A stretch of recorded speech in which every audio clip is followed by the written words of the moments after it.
Screen Team Media. I think it is surprising to see, first of all, a female character kind of like taking the reins of power in a situation where the police really should rightfully step in and do their job, and she ends up kind of like, you know, never send a man to do a woman's job. It ends up kind of being that type of a movie. Then in terms of the plot line and the development of the story, the audience, I think, is kept guessing as to whether or not Jill is imagining this attacker, whether she was imagining him all along, or whether maybe she was attacked once, but she was so traumatized by that event that now she may be imagining that her sister has disappeared, or whether or not her sister has in fact disappeared.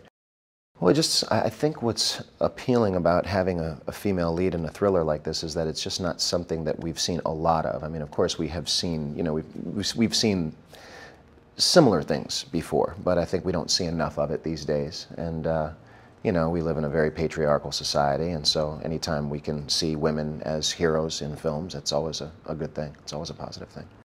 We meet Sergeant Don Powers when Jill comes to the police precinct to report her sister missing. We find out that my character, Sergeant Powers, has a history with Jill because when she first reported her abduction a year before our movie begins, I was tasked to investigate that particular crime. And what we ended up determining was that she actually hadn't been abducted, that she must have been imagining it. Nothing seemed to check out. We weren't able to find any DNA evidence. The place where she claimed she had been abducted from her bed didn't turn up any clues whatsoever. So we were kind of left doubting whether or not she actually had been, abducted or not.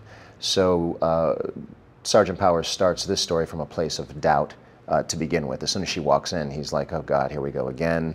You know, every time a girl disappears, she's coming into the precinct claiming that it's her former attacker come back and, kidnapped yet another young girl. It's been wonderful. You know, I mean, I've been a fan of her work for some time. So far, the scenes that we've shot together have been kind of abbreviated and short. We haven't done the longer scenes between the two of us at this point, but I'm looking forward to doing them. I think the thing that'll be most exciting about the film to the audience will be the way the story unfolds. You know, they'll be trying to get a bead on Jill. They'll be trying to figure out, Powers' character. They'll be constantly trying to figure out a lot of things. I don't think the film doesn't do the work for the audience. I think this is a film that invites the audience to come and kind of take a ride, but kind of begs the audience's participation to a certain degree, because they're going to be constantly trying to, wait a second, in this scene that happened, and okay, all right, well maybe she's not imagining it, or maybe she is, So I think the film will hopefully do a good job of keeping the audience guessing.